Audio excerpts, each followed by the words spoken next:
5'10" and 242 pounds. I always say this. Ooh, that's a big one. Going to be, and I said that 20 pounds ago. A third of Americans are obese. A third is overweight. Obesity is the biggest threat to the health, welfare, and future of this country. I've always been overweight. I've got diabetes. Sleep apnea, heart disease. Everything's hard enough. It's a lot easier to lose weight than it is to keep weight off. Sounds like he's Probably asleep. going to be the first generation of children who are going to have a shorter life expectancy than their parents. 18% of our children right now are obese. It's not only health, it's about survival and well-being of the United States as a nation. You don't crave broccoli, and our generation has grown up craving a Big Mac. I want to think that there's something better for me.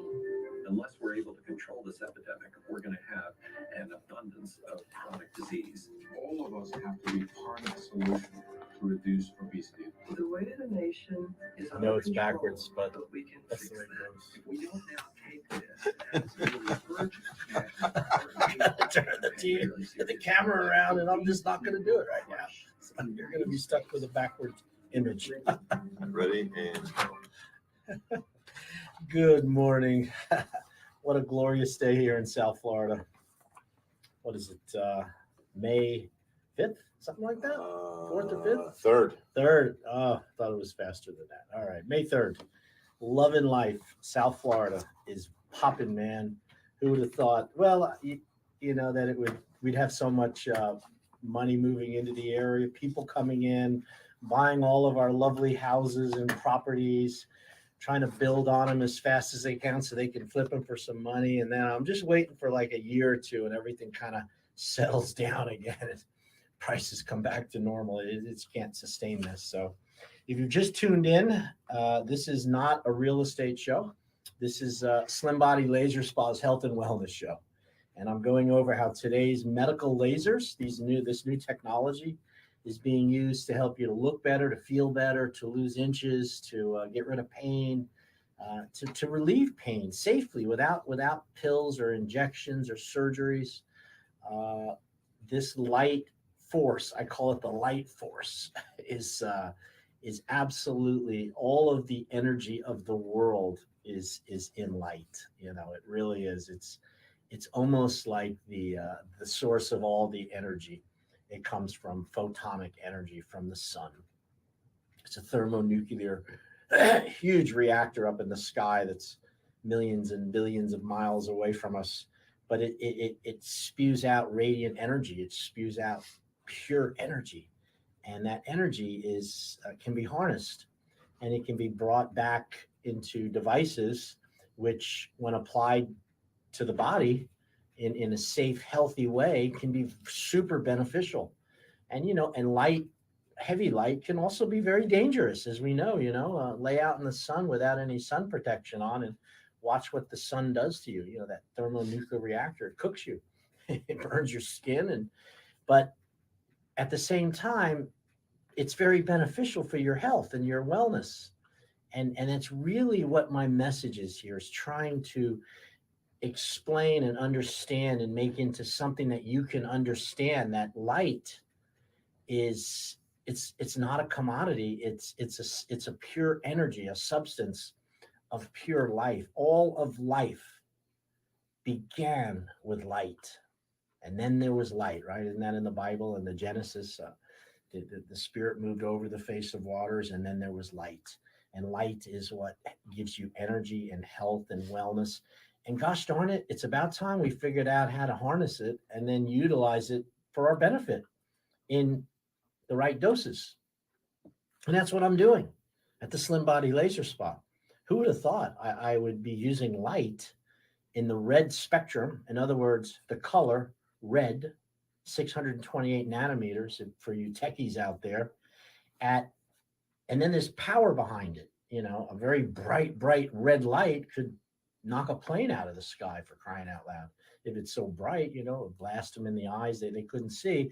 But at the very, very low powers, it's very beneficial to your tissues, to your systems. Your body utilizes it as fodder, as cannon fodder for the energy, which gives you life, allows you to digest food, allows you to assimilate and to power the muscles and all of your glands and tissues and organs and systems in your body. These light is what powers all of these things, this energy in the form of what they call ATP, adenine triphosphate. And this is the byproduct of light exposed to a plant to form starch, and then starch is eaten by the animals and us. And when we eat the starch or eat the animal that ate the starch, we will liberate and release stored light in the form of photonic energy. I really mean that. You are eating food for energy. That's why you're eating food. Hopefully, not because you're enjoying somebody's birthday, although we do eat food for that reason, or we eat food to feel comfortable, and we eat food because it's there and we don't want to waste it because there's other people starving somewhere in the world. I mean, how many of us have overeaten a meal because somebody told us that there was people starving in another part of the world and we shouldn't leave food on our plate? Well, maybe you should have. Now we're all as big as houses. Maybe we should have left some of that food on the plate, or not taken so much and put it on the plate in the first place. But food is where we get our energy, and within the food is radiant energy in the form of photons, light tied up in the starch. And when we eat that starch, it breaks those bonds. The chemicals and those byproducts are used to rebuild the tissue, the nutrients, the minerals, the phytonutrients, the enzymes that come in food build our tissue. But the energy that powers our body has come originally from the sun. Put into the starch with chlorophyll. We eat the starch, break down those bonds, and this is how we get energy to live, to breathe, to work, to sleep, to digest food, to pump our blood, to move muscles. All of this comes from the sun in the form of radiant energy put into a starch that we eat, and we break those bonds. Now, the reason why we can eat an animal, for the most part, for those of you who enjoy eating animals, the starch, they ate the starch before you. They grazed the grain. They ate the leaves. They ate the ground, whatever it is they eat. And they stored that energy in the starch they ate within their proteins, within their muscles. And when we eat the protein, hopefully, and stick to the lean part of the meat, we get the energy which has been transferred from the sun to the plant, to the animal, into the proteins. And then we eat the proteins. And when those protein bonds are broken, it releases more energy. Imagine that. And now we get energy within our body. And thank goodness we're at the top of the food chart. Nobody's eating us, but I'm sure that if they did, they'd find out that we store a little bit of sun energy too within our muscles, within our body. I know I'm opening up my talk on health and wellness and lasers with this idea that the food you eat is really critically important, that you make the right choice when you choose to eat foods, when you choose what you're going to put in your mouth and into your body. You have to look at it as either it's has a life principle. In other words, it's live food, LIVE, live food, just like this live feed I see on my Facebook camera there. It says live food. Or is it dead and devitalized food which has no life principle? In other words, processed food which has been preserved so it lasts in a box for years. Canned food,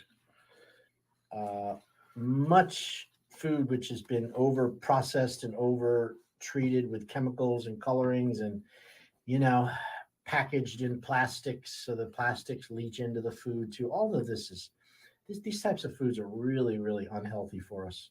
And over time, I mean, they might have a little pop, like a sugar pop, because you eat it and you get that little boost, because it's a straight up carbohydrate. But the long-term problem is it puts toxins in your body.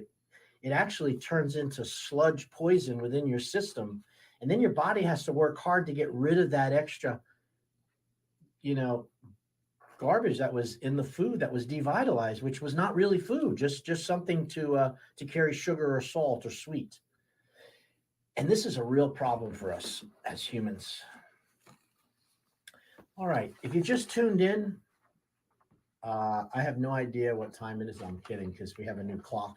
We're 20 minutes in. My name is Dr. Tred Rissacker. I'm a doctor of chiropractic. I am licensed in the state of New York and the state of Florida. Been in practice for 33 years.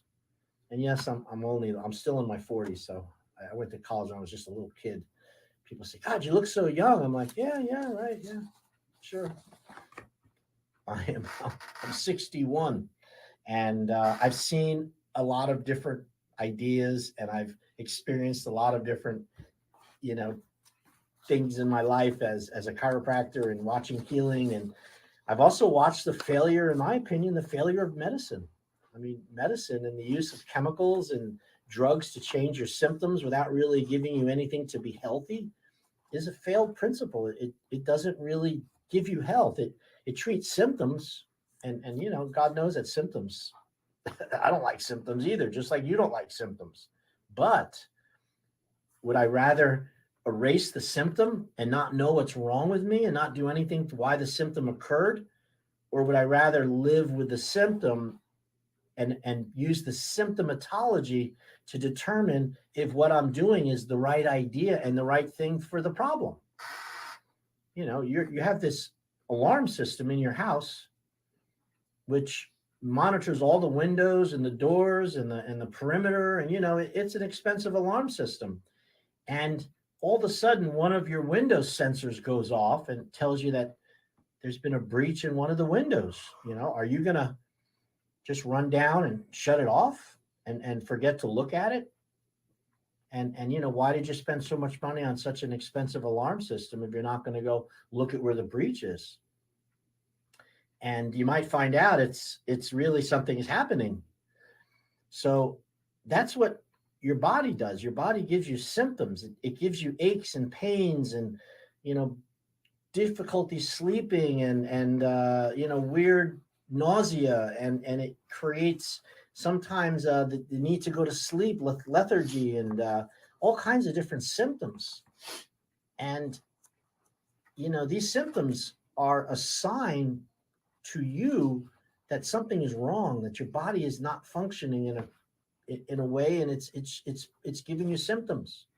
Yet we're so trained to take that symptom and apply it to a pill or a drug based on your training. What you've been trained to do this. You've been trained by the media and by the TV and by radio and by your parents and by the doctors that when you have a certain symptom, you can apply a certain drug to that symptom. And you know very well what the drug is. I mean, you know more about it than even your doctor does because you've been trained and taught. So let's use a few examples here. And I know you'll remember this. But let me get Evan on this. Evan, What do you think when I say plop, plop, fizz, fizz? Oh, what a relief it is. And what would you... Alka-Seltzer. For what? For indigestion, heartburn. That's right. Any kind of stuff. And my man's not a doctor, but he's trained to know what to use when you got indigestion. Right. What do you do if you can't poop? You take a laxative. That's right. Right. Many forms. And there's not a lot of neat little sayings for it because it's not very pretty. But the truth is we know if you take a suppository, right? Or what's the other one? X-Lax. X-Lax. Chocolate. Right? Yeah. I played a nasty trick on somebody with that. Yeah, well, we don't want to. We don't want to go there. No. So your symptomatology. How about the little purple pill? Oh yeah, that's for ED. Prilosec.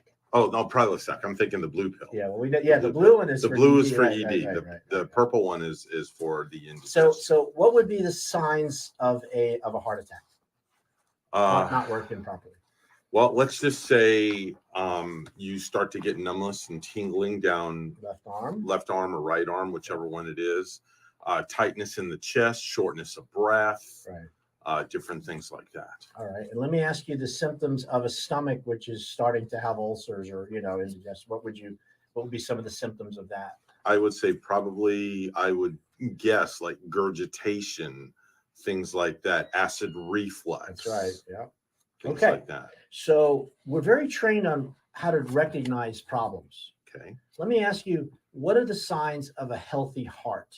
How would you describe the beats, how it should ramp up, how it should cool off, how long it should last? Do you know any of that? Do you have any? See, I don't know any information about things like that.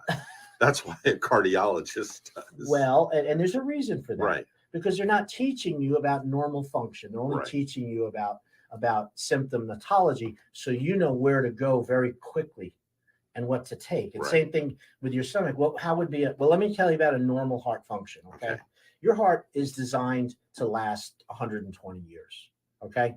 It's mandated to circulate the entire blood volume every minute. And it circulates all of your blood volume every minute. Okay. If you were to exercise and raise your heart rate, normal heart rate is between 65 and like 85 beats per minute. That's a nice normal heart rate. Pressure, 120 over 70. Okay. Those are normal numbers. Okay. You have your O2 as And you have well your- as like 97, 98, You your need to be saturation. 98% Yeah. saturated. That has nothing to do with the heart. Yeah. That has to do with blood supply and Right. the ability for the oxygen to carry it. Right. And the other part is, so a healthy heart also is something that if you were to exercise for 2 minutes and raise your heart rate up just to get the heart rate beating faster Mhm. at 120, it should go down to its resting rate in 2 minutes. Okay. Now, I'm telling you this now, and because we don't know what a normal heart should do. We know what a sick heart does and how the symptoms of it. And what do you think? If you lock an idea in your mind and you focus on it long enough, like to make money, to build a house, to get your hair cut, or to have a sick heart, it's what you think about most that really creates your realities. So they know without a doubt that if we can teach a person how to recognize every illness and sickness, in a way of protecting you, it's really it's counterproductive. So we need to focus more on healthy body functions, the healthy function of the body versus all of the sicknesses and symptoms and diseases that occur because it's just a better idea. That kind of makes sense. It does. It really does. It does. You have to have a take healthy things for heart. granted. Yeah. Right. All depends on what you eat too. In other words, we were created perfectly by God, by our creator. And we interfere with the function of that energy by interfering with it, by eating improper foods, by having thoughts that are not positive, having thoughts counterproductive of health. In other words, if you have fear, you can shut off the arteries. You can close down your arteries with fear because the blood needs to be shunted to the muscles away from the digestive organs. And that's what fear does.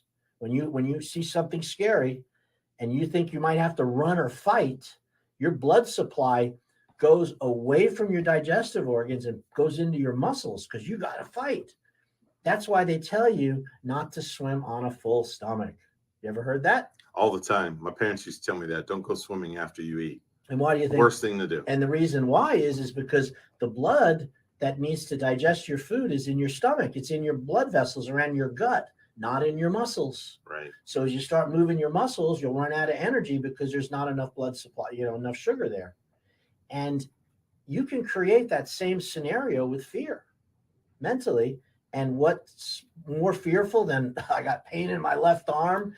I feel like for some reason I'm noticing some fullness on my chest. I've been reading about this, and now the blood supply is affected, and you can precipitate and create sickness and disease just as easy as you can create health and wellness. That's really important to understand that. It all begins between your ears. There isn't a single thing that we have in our environment, in our world, from this door I'm looking at to all these wonderful microphones to the clothing, thank God, that Evan is wearing. Thank God. and realize that somebody thought about this. They saw a need to transfer this voice into this electrical device to clothe Evan, and nothing. It didn't just appear like a magical poof. Yeah. Somebody created it, and that's the creative principle. And that creative principle creates an enormous amount of happiness. It picks the right wives. It gives us time and patience with our children. It can also be the opposite, because a thought is either good or bad. It's either positive or negative. And if you're focused on that negative side of thoughts and you're creating fear through thinking you have diseases when you might not, and you focus on it long enough and you go to enough doctors to look for it, I promise you're going to find that disease process. It's law. Yet we don't really want to accept that we create all these negative things too. See, we're okay with creating like the happiness. And, hey, look at the job I did. Look at my business. Look at this beautiful house I built. Oh, wait a minute. Did I build that beautiful cancer too? I got colon problems and did I build that also? It's possible. That's really what I'm saying here. You have to really look at the ideas and the thoughts that go through your head and mind as to what you think about and what you choose to focus on, which is a good reason to turn off the darn TV. Yeah, I got my dose this morning. 10 minutes is all it took. I was done. I was like, oh my God, we're going to all die in some nuclear war, right? In Ukraine, they're shooting people in the knees. I was like, click that off. All right, how am I going to get out of this feeling? All right, I'm going to go. I went outside, I threw the bone for the dog. She went, chased it a little bit, looked down at the water, took a few deep breaths, came in, and I was like, all right, you're going to just forget about that image. Anyway, that's my 2 cents on that. You create your life in your thoughts way before it ever turns into a physical manifestation. And I want to thank Evan for giving me a little bit of feedback there on what people think. Any suggestions? It's interesting stuff, because many years ago, it's funny you're talking about health, and many years ago, I thought I was having a heart attack. To find out, I got rushed to the hospital. I had like pain right here. To find out, I had what's called a calcium deficiency. Yeah. They ran all my test levels, and basically I wasn't drinking enough milk. Yeah, is what it was. Or water. Or getting calcium. Yeah, there's really not a lot of calcium in milk, by the way. Yeah. They add it in there. Well, anyway, everything got eat adjusted. Some seashells might work a little better. Actually. Everything got adjusted. Now I'm on like a daily vitamin regimen that I've told you about that I take. Yeah. Every single day. Yeah. And it's really comes down to what we choose to think about. And I'm here to tell you that symptomatology, your symptoms, are your friend. They're not your enemy. They should not be looked at as an enemy. They should not be eradicated at all costs. You need to look at your symptom and trace it back to a cause and see if with intelligent action, if you can change that reason why you have that symptom using intelligence and action. A great example would be cigarette smoking. And I'm not busting on all the people that smoke. I know people enjoy smoking, but if you're developing a problem with breathing and you're having some fluid build up in your lungs, and you're getting a morning cough, and and you're starting to have low energy and oxygen carrying, and you're starting to have symptoms of somebody who's been like a long-term smoker, these symptoms. If you're noticing symptoms, you need to use intelligent adaptation to stop it. And since the cause would most likely be due to the fact of the smoking, you might want to think about intelligently stopping the smoking, using a way of stopping that, instead of trying to take a pill so you don't notice the congestion, or, you've got a rock in your shoe, you pick up a pebble in your shoe and you're walking on it and it's hurting the bottom of your foot. So, do you take a aspirin so you don't feel it? Do you take pills so you don't feel it? Or do you go in and take your shoe off and pull the rock out? Right? You shake the little pebble out. Yet there's people out there that will take drugs because of a rock in their shoe and not really realize that that's the cause, because they don't really think about the cause. They just look to get rid of the symptom. And that is really, really, really important to know that, because there's, again, I go back to the law of creation. There's nothing that has ever been created in this universe that you see, that wasn't created by a thought, an idea, an image held on, that energy and time was put into. And maybe it was money was put into it, time, thought, and over a series of time, the creative principle then creates that object, that idea. And that's the way it works. And yes, because things can be either good or bad, positive or negative, you can create negative things also just as easy, sometimes easier than you can positive things, because it seems normal. It seems okay to do that. So I think that is just so important to know that you are not. Now, I'm not saying we're little gods here. Okay. Let's be realistic. I'm just trying to teach you about the way that the universe operates through law. It's not a chance. There's no fate. You are where you are supposed to be because there's a need for you to be there. And I hope that someday you come to realize that we all need each other in so many ways. It's so important. And that what happens over in Russia or Ukraine right now affects us directly just from the energy of it. Just the energy, So what does that have to do with laser body sculpting? Not a lot. I just thought I'd point it out. What I've done at the Slim Body Laser Spa, is it became very, very obvious to me that weight is becoming a health crisis, epidemic proportions. And since it's something that isn't transmissible, you can't sneeze on someone and make them fat. They don't really consider it a pandemic. But when it comes to loss of life, loss of health, loss of energy, money spent to treat it, how people feel about themselves, how they're limited in what they can do, and the life becomes less enjoyable. That's what happens with carrying weight around. If you're carrying too much weight, hey, a little bit of weight is good. Don't get me wrong. I'm not about, having some weight on, but what's really bad is carrying too much weight for too long. And when we carry weight for too long, it makes us sick. It sickens your body. It causes your pancreas to become hypersensitive to the insulin. And over time, too much weight will cause your pancreas to malfunction. It can also lead to heart disease and heart failure. You have this body fat, which requires a mile of blood vessels. 1 pound of fat requires a mile of blood vessels to feed it. And that means more work for the heart. The heart's a pump. Remember the mandate of the heart to move the blood through every minute, the whole body, pump, pump, pump, pump. And now you put on 10 pounds extra fat in the last 3 months. That's 100 miles of blood vessels. It's a mile. Well, 10 miles. I'm sorry, 10 miles of blood vessels, minimal. That now that heart's having to get blood through. Yet you need that heart to last 120 years. So when it craps out at 90, you think you've reached the end of your life. But really, I'm telling you, 30 years short.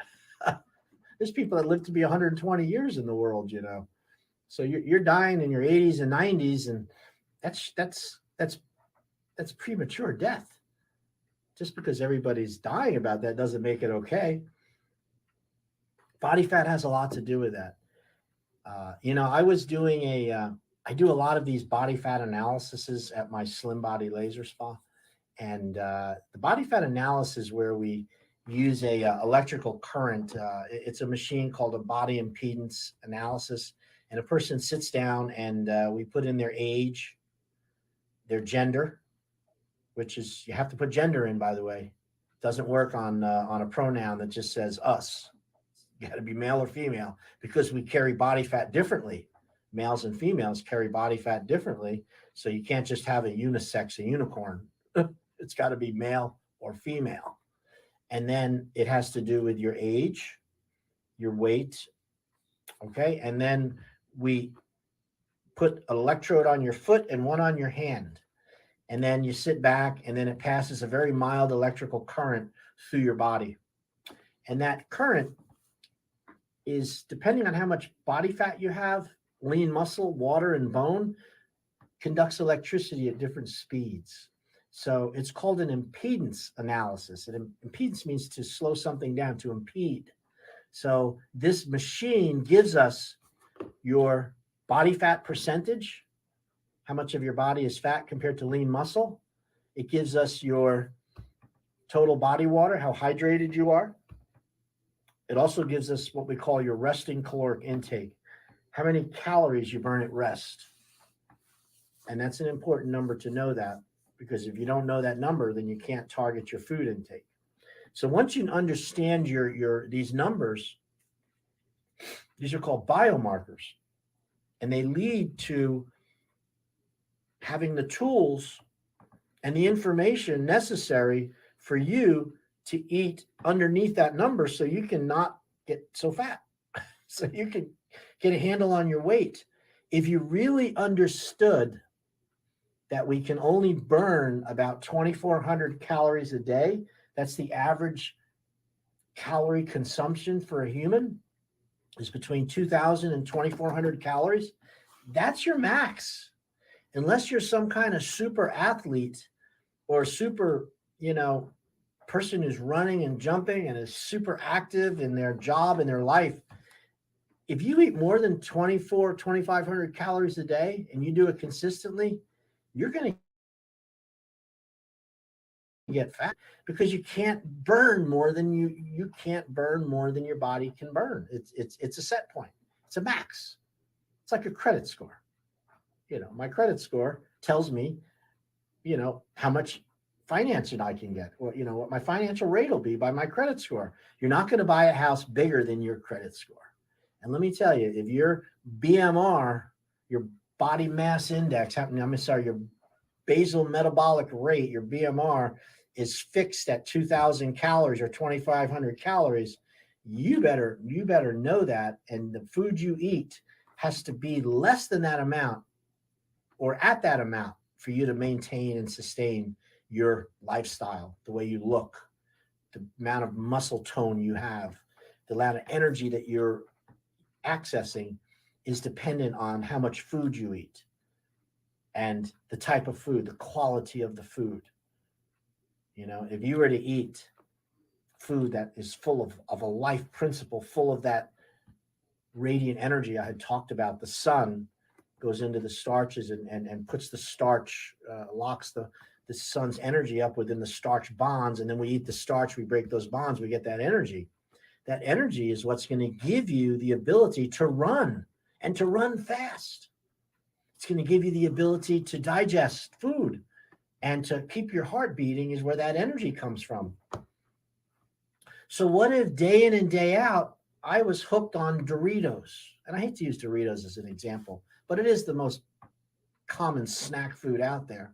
But what if my choice of eating foods were things that were mainly sugar-based, fatty, without proteins, carbohydrate that is processed, not fresh carbohydrates.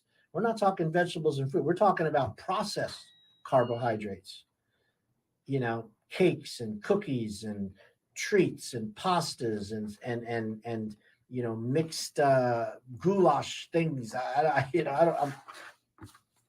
I'm having a hard time pointing out the things that are not healthy, but I can tell you this: if it isn't a vegetable and it's not a fruit and it's not a lean protein and it's not good fat, it's probably unhealthy. And this is going to leave you with low energy.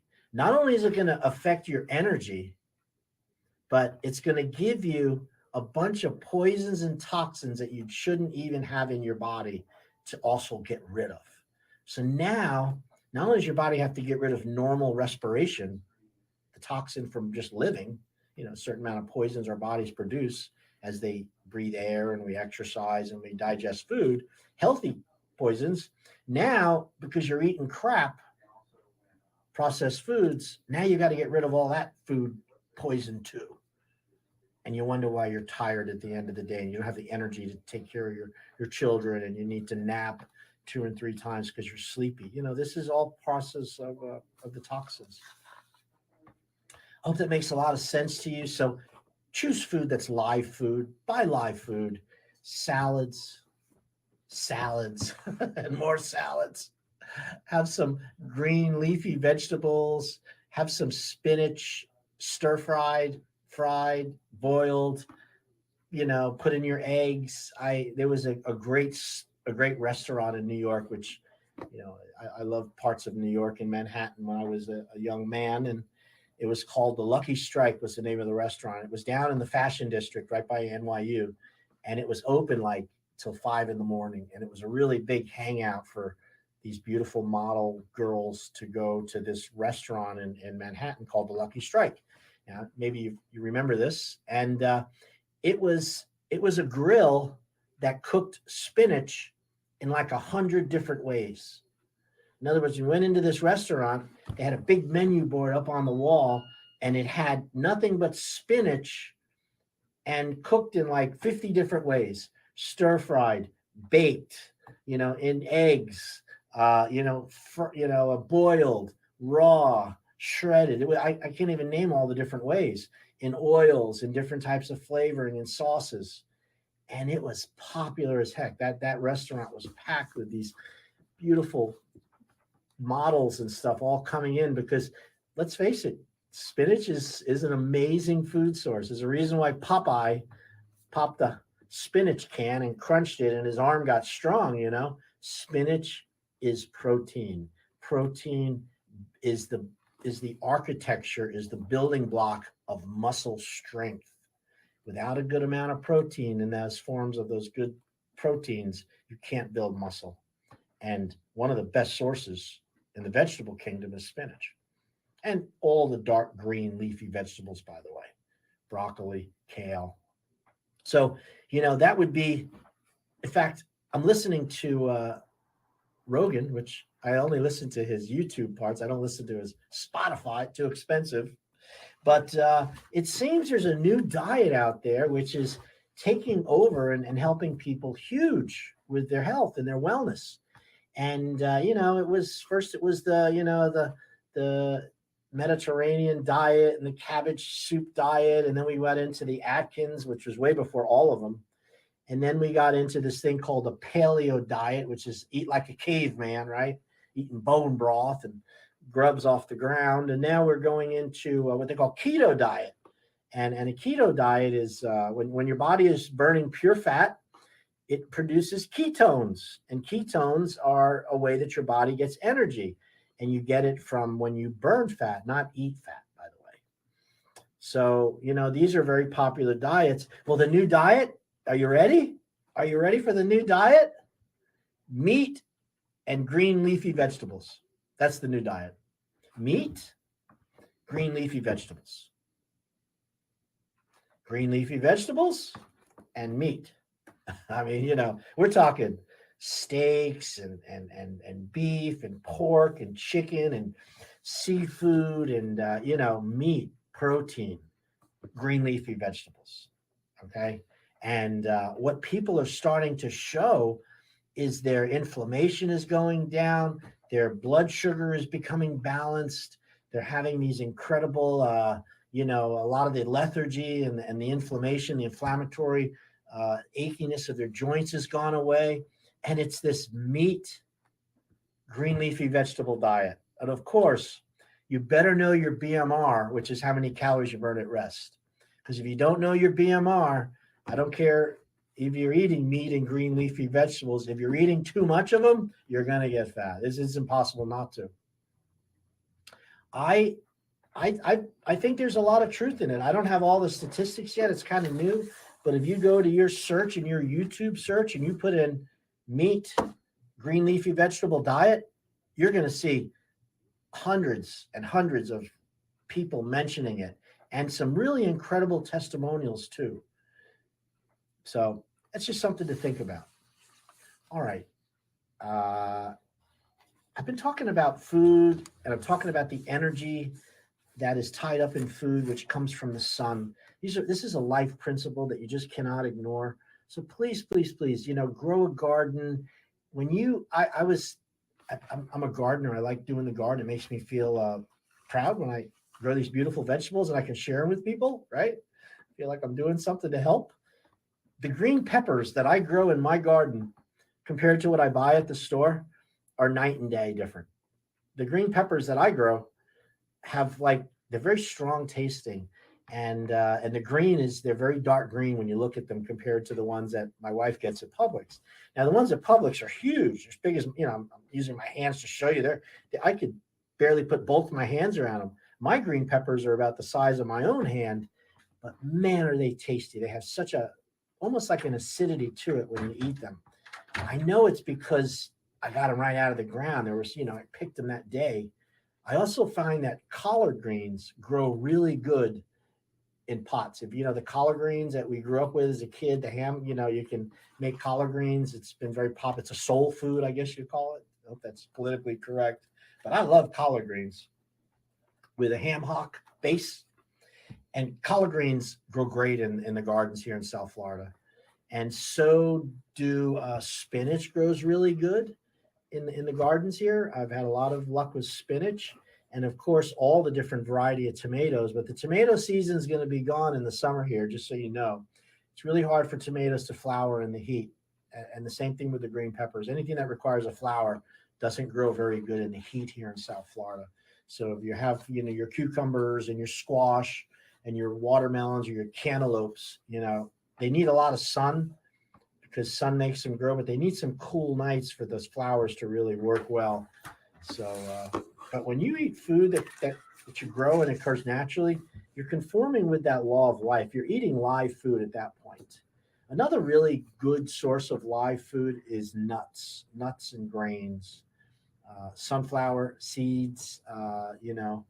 I've taken handfuls of sunflower seeds and smashed them up and use them in a food processor to make a paste out of it with a little bit of olive oil, and then put that on crackers, and not so much crackers, but on celery and lettuce.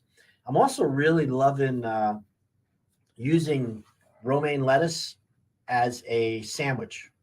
The big piece of lettuce, instead of using a bread, I use that lettuce wrap, and I put the turkey or the different vegetables within that wrap, and I eat that wrap. That's been really, really good. I enjoy that. So this is just some things that I'm doing myself to keep my weight down. I always begin my day with 2 big glasses of water. I like distilled water. I have massive amounts of distilled water around my house, gallons and gallons of it. And I carry them with me. I bring them in my car.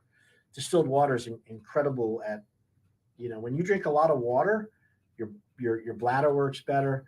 You feel better. Your skin is more resilient. You have more, water's a solvent. And I think we're really dehydrated as a culture. Most people are not getting enough water. So I really work hard on that. And it's something that means a lot to me, that everybody is looking at and making these little choices. You don't have to make any big choices to be healthy. Your health is like it's like an escalator. It's either, you go to one of these escalators, it's bringing you up, and it's easy to if you're on a down escalator and it starts going down, it's easy to run up to the top when you're young. But as you get older, it's harder and harder to run up to the top of it, right? And there comes a point where you're just struggling just to stay in the middle, because, if you slack, you go down. And this is a fact about health. Health is not a given. You are either moving towards health or you're moving away from health. You're never stationary. You never get to a point and say, okay, I'm good right here. I can stop with all the exercise. I can stop with the water. I can lay off on the vitamins and supplements I've been taking. No, you can't. If you do, you start going backwards really fast. And the same thing goes if you're not eating supplements, if you're not getting enough water, if you're not getting enough sleep. Start doing those things. Start doing those in small increments, and your health will improve because that's the law. You're putting the time, the energy, and your money into what is important to you. And that's where you're going to get the results out of it. And if you do it consistently and you do it with enough mindfulness and forethought, you'll never have to come into Slim Body Laser Spa because you'll be thin your whole life. You'll manage your weight and your energy levels. However, if you're struggling, you need help, you got too much body fat, big love handles, muffin tops, bat wings, loose flabby thighs, and you've been thinking of going for liposuction, just consider it. Online, looked at some websites, saw a lipo procedure where they knocked the guy out, mask on him, and they moved him and rolled him around like an old big piece of meat. They stick the stick in there, sucking out, you know what I mean? You see the person get up, they're wrapped in bandages, there's fluid and pus. That is not healthy, okay, you guys? I mean, sometimes you have to. If you let your health get that bad, you might need that, but there's a better way. There's a much better way. It's called low-level laser technology. It's called the fat laser, the lipo laser. FDA approved in 2006.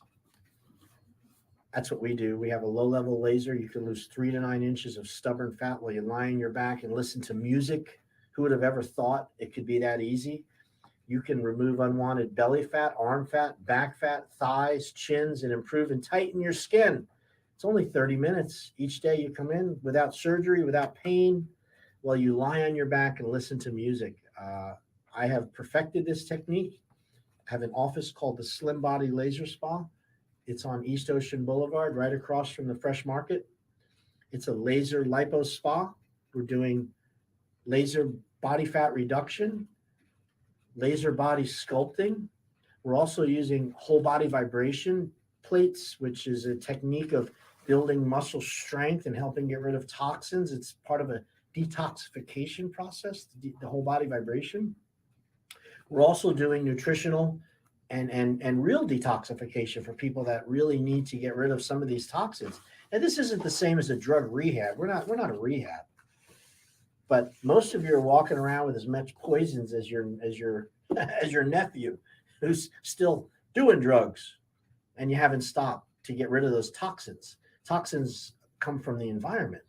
You don't have to necessarily take them. You get exposed to them. You're exposed to petroleum. You're exposed to plastics. You're exposed to chemicals in your food and in your air. And these chemicals and these poisons accumulate in your fatty tissue. And then fat and toxins live together, and you can't get rid of fat if you don't get rid of toxins. And that's really one of the main stable points of contention at my laser spa is we're not just helping you lose weight and getting rid of body fat. We're helping you with detoxification, which is why your body's putting on this fat to protect you from poisons. It's a whole workshop that I do on toxins and how it accumulates in fatty tissue. If you're interested in knowing more about it, you should give us a call at the Slim Body Laser Spa or go online to my contact page, drtred.com, Dr. Treds Slim Body Laser Spa. And on the contact page, you can put down what you're interested in. If you'd like to know more about detoxification, maybe you'd like a free consult to come in and see if maybe the laser can help you with your body fat struggles. Your low energy, the fact that, you can't, maybe you're stuck, you're plateaued on your weight loss and you can't seem to get any more off. We can help you with that. That's what the laser does.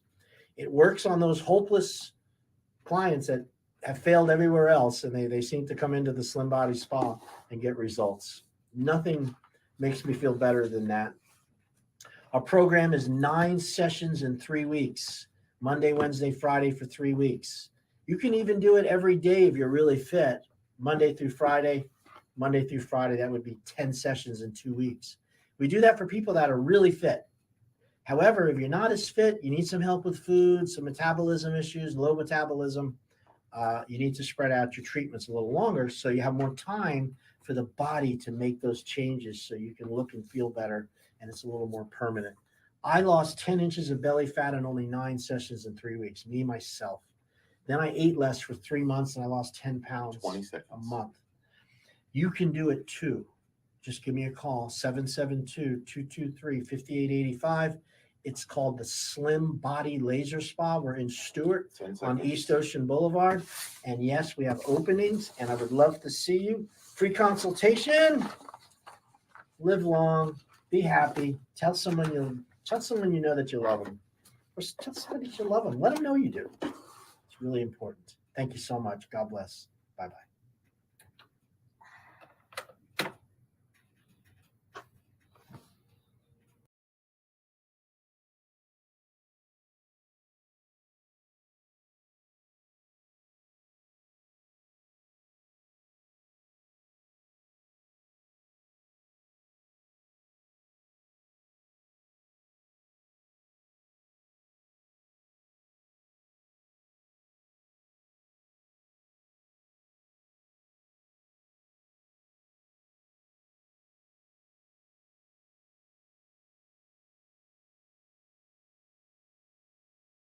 I'm Marcel Pick, OB/GYN-NP.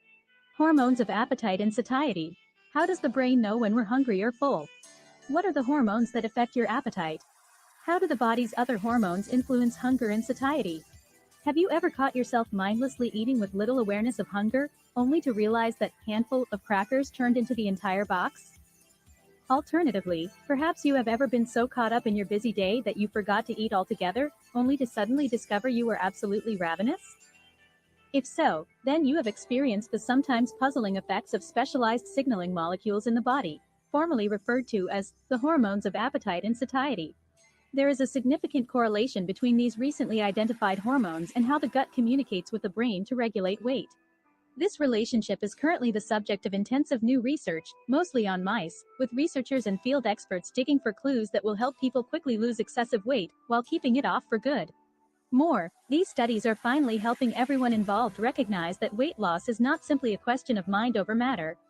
Hormones that signal, I'm hungry, or I'm full. This is a mixed cast of characters, some pressing the yes, I'm hungry button while others pull the no, I'm not lever. Curiously enough, some do both. Several of these are well-known hormones while others are only newly discovered. However, together they are carrying much of what manages our eating behaviors. Here is a quick overview of this complex and fascinating network. Ghrelin, the most predominant hunger hormone identified to date, is a peptide released by endocrine cells mostly within the stomach's lining. It counteracts leptin to increase metabolic efficiency and stimulate appetite. It normally indicates hunger. If your stomach's growlin', you're making ghrelin. Though, it can also be released after a high-protein meal. Neuropeptide Y, NPY, is an extremely potent stimulator of feeding behavior. It is also the most abundant neuropeptide in the brain. In addition to its function in feeding behavior, it also takes part in circadian rhythms, sexual functioning, and anxiety responses. Clearly, NPY is a key player. Much research is being done on this hormone as many are very invested in finding out what the magic answer is for obesity. What is leptin? From leptos, the Greek word for thin, leptin is synthesized within fat cells and works as a satiety factor on the hypothalamus to dampen eating behavior while increasing energy expenditure. Leptin appears to act, at least in part, by inhibiting NPY synthesis and release in the hypothalamus. New hopes of a magic weight loss pill based on leptin have yet to reach fruition. Adiponectin, a mixture of anti-inflammatory peptides secreted by fat cells, helps regulate energy balance and the metabolism of sugars and fats, as well as increasing insulin sensitivity. Paradoxically, overweight people often have less circulating adiponectin than slim individuals. What triggers its secretion from fat cells is still unclear. More than likely, this is a very complex system that will take some time to understand. Peptide YY, PYY, has been shown to slow digestion, suppress appetite, and significantly reduce food consumption. Cholecystokinin, CCK, is released in the duodenum in response to high-fat or high-protein meals. It signals the brain to produce a sense of fullness or satiety. Fatty meals are an especially effective trigger in the release of CCK. Hunger's messages. What our other hormones have to say? While it is tempting to think of the above hormones as niche players with somewhat specific effects on our desire to eat, the reality is that we don't fully understand their effects. Many of our more well-known hormones still play into the equation. When it comes to natural weight loss, The hormones that regulate metabolism play an enormous role, with the three major hormones in the body, insulin, cortisol, and thyroid hormones, having the most to say. Insulin. Any discussion about hormones, metabolism, and healthy weight would be incomplete without including this major player in the hormone scenario. Insulin determines whether blood sugar gets used right away for immediate energy or is alternatively stored as fat. Furthermore, because fat is not simply a passive energy storage site, as previously thought, but functions as an endocrine organ that produces important hormones itself, what we eat really does matter when it comes to losing weight and keeping it off.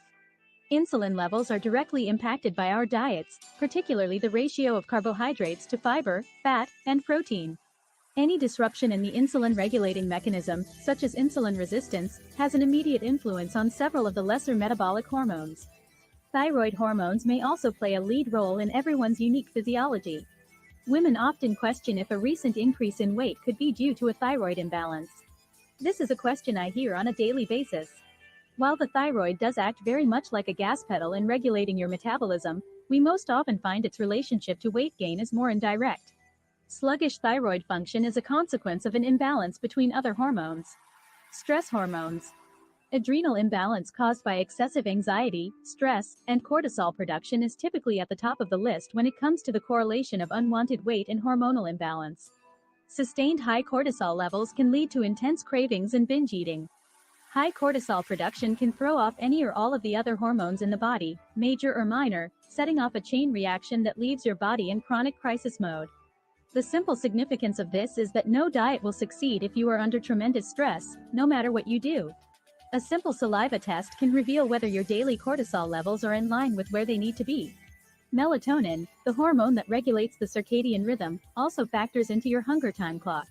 Research shows that sleep deprivation throws off melatonin production, which in turn influences leptin and ghrelin production. In one study, subjects who were chronically sleep deprived had 15% more ghrelin than those who were well rested. There is also some evidence that lack of sleep affects your levels of human growth hormone, HGH, because pulses of HGH are released at night. Sex hormones. Let's not forget estrogen, progesterone, and testosterone, also known as the minor hormones. Adequate levels of estrogen seem to help in hunger regulation, simulating the soothing, full, or satiety effect of serotonin. As anyone familiar with premenstrual binges can attest, an imbalance in the ratio between estrogen and progesterone can trigger intense food cravings. Add in the negative effects of stress hormones, and one begins to understand why women accumulate abdominal fat during perimenopause. If a woman is testosterone deficient, which can occur with poor nutrition or during perimenopause, she will have difficulty building muscle mass no matter how much she works out. Testosterone production relies on adequate levels of cholesterol, the building block of all sex hormones. This is why we so often will not suggest the low-fat diet. Modern research is showing that several varying hormones transmit or dampen hunger signals, which directly and indirectly influence our best efforts to lose weight. However, we still have a long way to go before we fully understand how the hormones of appetite and satiety actually work in the human body. What we now know is there are very real hormonal factors involved. It's not just your genetics, willpower, or eating habits. What it takes to balance the weight equation that leaves so many women struggling is a balancing act of each of these elements. As we uncover new pieces to the inner workings of our metabolism, we can see clearly how crucial hormonal balance can be to naturally shedding weight and keeping it off for good. Over the years, we have helped many women successfully balance their hormones, safely and naturally, and in the process lose unwanted weight. We really have learned over the years how to help with this complicated and frustrating issue. What about willpower? To a woman struggling to lose weight, and to keep it off, the notion that willpower alone should suffice is a lonely one. When it comes to keeping weight down, it is critical for an individual and her healthcare provider to keep in mind that relying on dietary discretion varies tremendously between individuals, and even at different times for individuals, depending on many variables. What is important to understand is that our behavior around eating is not always something we can or do consciously regulate. Much of it is truly physiological, and physiology strongly impacts psychology. Thanks for watching.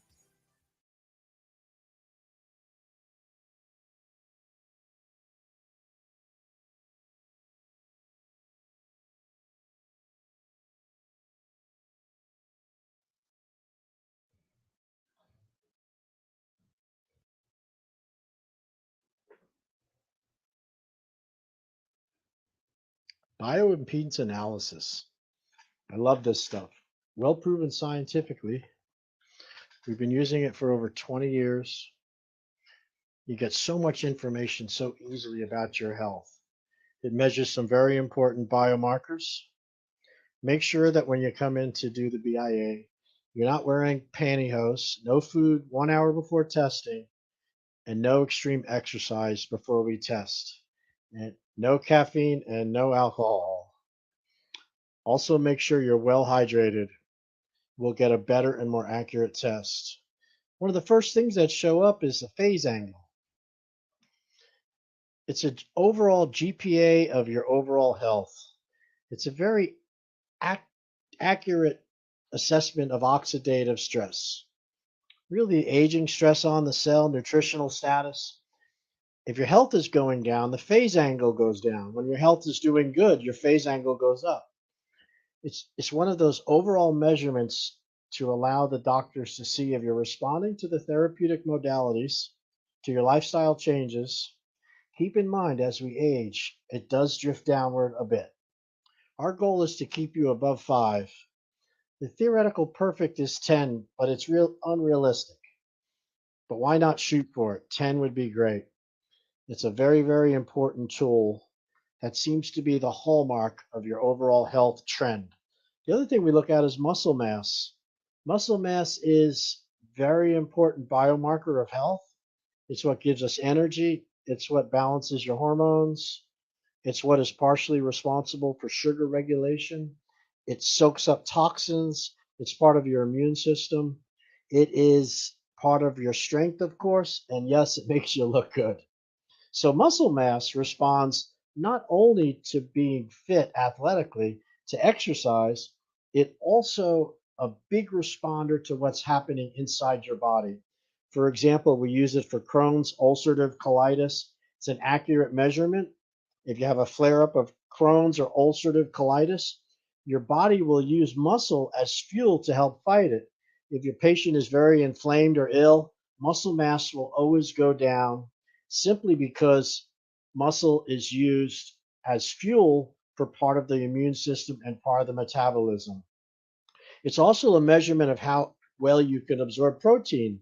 If you have malabsorption syndrome or anything going on in the gut that may impede absorption, muscle mass will go down, or simply it just doesn't respond to exercise like you think it should. With a female, we'd like to see that number to be at or about 35% muscle mass. Anything over 38%, you're in athletic territory. That's a good place to be. It doesn't mean you have better health, but between 35 and 38 should be your goal. Anything under 30% is very bad. It's difficult to maintain health, energy, hormones. So let's work on getting that number up. Another thing that we can measure here is the metabolic rate. It's the rate that your metabolism burns calories at rest over 24-hour period. So this number, of course, goes up when you exercise. This number, again, the higher the better. Who doesn't want energy? Who doesn't want a fast metabolism?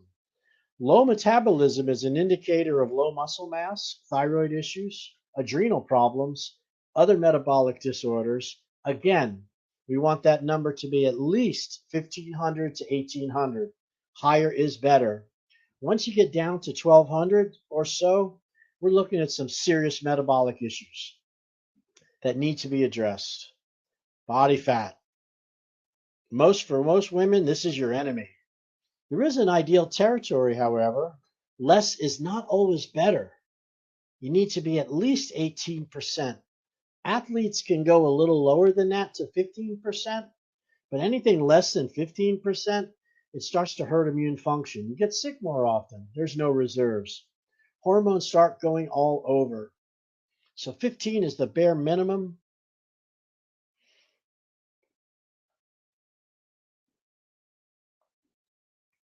When it's over 30% body fat, it becomes very inflammatory. It becomes angry. We like to call it angry fat.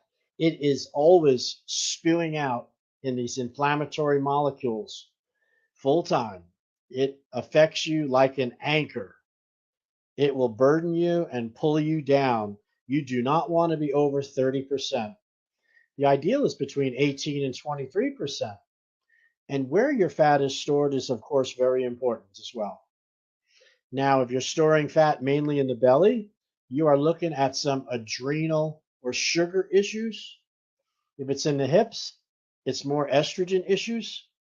So if it's all over, you're just looking at you're eating too much and not exercising enough or overall metabolic disorders. So let's repeat that. Fat, very important. It's not just for how you look, it's a very important component of health. Total body water. This is another biomarker that we measure. It is the most common nutritional deficiency I have found in the office. Total body water needs to be at least over 50%. Ideally, it should be at 60 to 65%. When water drops below 50%, joint health suffers, synovial fluid suffers, skin health suffers, brain becomes foggy, you become less sharp, and overall organ function declines, including the mitochondrial function in the cell, which then goes back to the other marker, which decreases your phase angle. So water is cheap. Let's ingest it. Let's get it over 50%. If you have been less than 50% for a long time, it takes 2 to 3 months to get back to that water, at least 3 months. And so you will urinate most of it out, but little by little, you'll start to get it over 50%.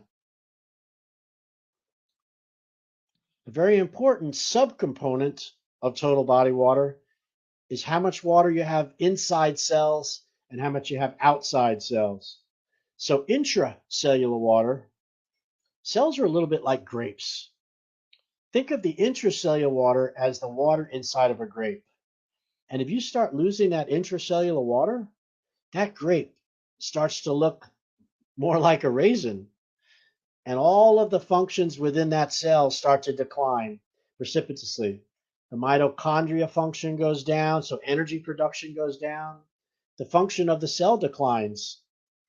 Let's say it's a liver cell. Your detoxification ability goes way down. Your ability to regulate sugar goes way down. Your ability to regulate hormones goes way down. All these things is what the liver does. So you want more water inside the cell than outside of the cell. When water moves outside, it indicates inflammation, toxicity, poor health, edema. It's really a very powerful way to measure how much toxins you have. You want more water that's intracellular and less water outside of the cell. The ideal ratio is about 60% inside and 40% outside. I watch this number very carefully at the spa because wherever the water is flowing to, whether it's inside or outside, this is which way the health is trending. I cannot think of a more accurate measurement that is more sensitive for inflammation. This is a power one, folks. So I've just touched the surface on BAA. There's many things else it measures as well. These are all things that are important as well, but really gets into some really hard science. So I've covered the ones that you're going to see on your bioimpedance analysis that we do here at the office. This is a wonderful test. It's easy to do, and it gives you a great biomarker to make sure which way your lifestyle and your health is trending. So this is a power one, all right? If you'd like more, you can come in, give us a call at the spa, 772-223-5885. But I encourage you to come on in, check it out. It's absolutely life-changing. So thanks a lot.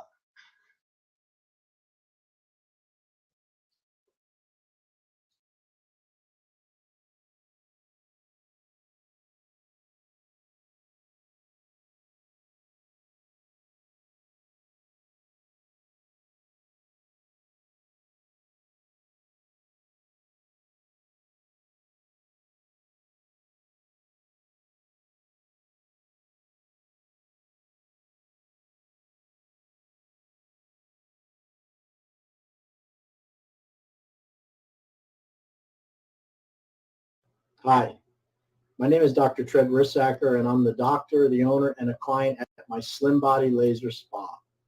One of the questions that comes up a lot is the laser safe? Now, I understand that when you think of laser, you think of Star Wars lasers, lasers that cut metal. This is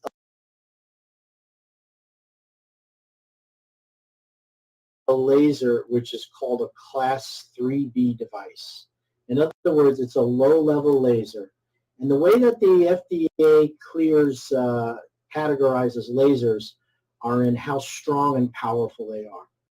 So basically, there's a Class 1, a Class 2, a Class 3A and 3B, and Class 4. Now, Class 4 lasers are your hot lasers, your medical lasers that cut and ablate tissue. And yes, they can hurt you, for sure. Class 3B laser is what we're using. And a Class 3B laser is a very low power laser, less than a half a watt, half of a watt, which is 500 milliwatts. Actually, the red light that comes out of the laser is only 150 milliwatts.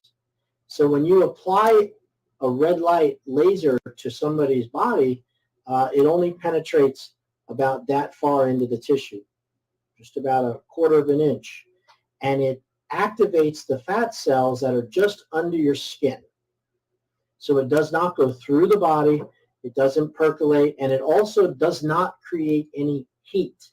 That's why they call it a cold laser. And what's interesting is it doesn't require, it takes about 10 minutes of laser application for the fat cells to release their contents, to release the contents of a fat cell.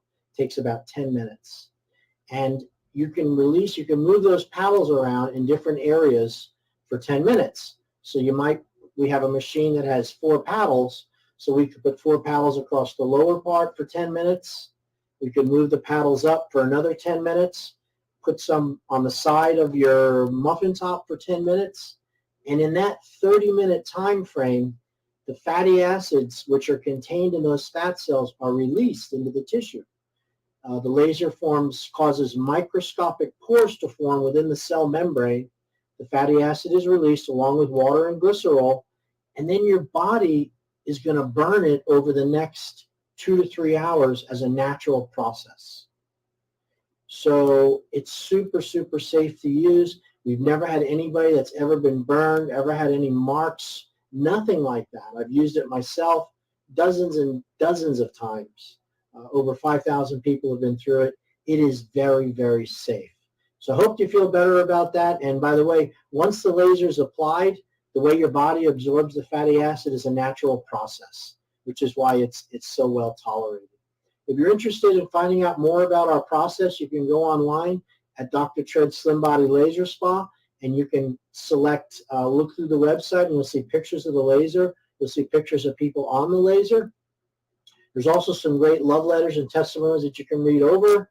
And if you're interested, just hit the contact page. Let me know you'd like a consultation. I do 10-minute Skype for free, or you can come into the office. All right? Thank you so much, and I hope that answers your question if the laser's safe.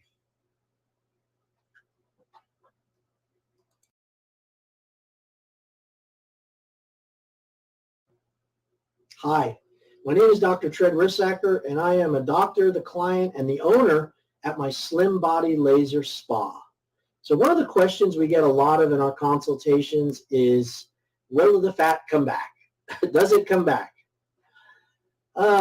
It's such a great question. It's so common. And one of the concerns I have is that maybe you don't really understand why we have fat, how fat, it doesn't just appear. Fat is given to you by your maker to preserve your life in case you run out of food someday. You know, it's accumulative, and it's part of life. It's part of breathing. It's part of walking, running, eating food. Your body also will always make fat. And to think that you could turn off the switch or eat something that's going to prevent you from ever making extra body fat would be contrary to your body's natural process. and it would not be a very good idea. So with that said, yes, the laser reduces the fat in the outer compartment just like liposuction does, just like the fat freezing and like all the other processes. And what happens is our laser lipo shrinks and reduces the fatty compartment, the subcutaneous fat compartment. It basically drains off the fatty acids, but it doesn't damage the tissue in the same time. So once you might lose 4 to 5 inches of outside fat from the laser, those fat cells are smaller and they're not filled with fluid, but they can be repopulated if you overeat again. Now, that seems like a bummer, but the truth is the other process, sucking fat out, destroying it with cold air or heat, removes the fatty tissue. The fatty tissue is gone because it's killed. And then what happens is if you fall out of your habits, which a lot of people do, it doesn't go back to that area. It grows in weird, funky areas. And we call it fat migration or fat relocation. And it's one of the major side effects of fatty tissue removal. So if you think sucking out your fat, removing fat is a better suggestion than just shrinking it naturally, you're very mistaken, because fat migration is so common that many states now require that the doctors make a statement about the risk of fat relocation. And another part about when you remove fat, instead of just shrinking it, you affect your hormonal profile. Your fat cells is part of the endocrine system, and they're as important as your thyroid gland, your adrenal gland, your hormonal glands that support your hormones, your pituitary. And you wouldn't do anything to disrupt those hormones by taking away those cells. Yet your hormonal system is also your fat cells, and your body knows how many fat cells you have and the importance of them. And when you remove tissue, like with liposuction or fat freezing or anything which destroys the fat, you run a huge risk of having hormonal imbalances, and the body in its wisdom will try to repopulate in other areas. And we see it a lot. So the Slim Body Laser Spa, we are not destroying the fatty tissue. We're using a laser to shrink, to basically drain off the fatty acid naturally by using the laser and whole body vibration. And then what happens is, as long as you don't overeat, you're not going to make outside fat. The fat is made internally first in your visceral system. Once the viscera gets filled to a point where you can't put any more calories, then it goes to the outer layer. And there's lots of time and lots of warnings and lots of things you can do to see if that's happening, by checking your weight, by looking at your waist size. If it starts to creep back, we suggest getting back into the gym. If the gym doesn't work, you need to start dieting again. And if the dieting in the gym isn't working, you can come back into the spa and we can repeat the procedure safely, sanely. And you know, when they come back, it usually takes half the amount of sessions that it did when they first started. So I hope that answers your question. Where does the fat, does it come back? Only if you maintain the right proper exercise and habits after the process, no, the fat will not come back. And that's my answer to that question. If you're interested in a free consultation, my website is Dr. Treds Slim Body Laser Spa. There's a contact page. Put in your name, your email, your information. We'll send out a request.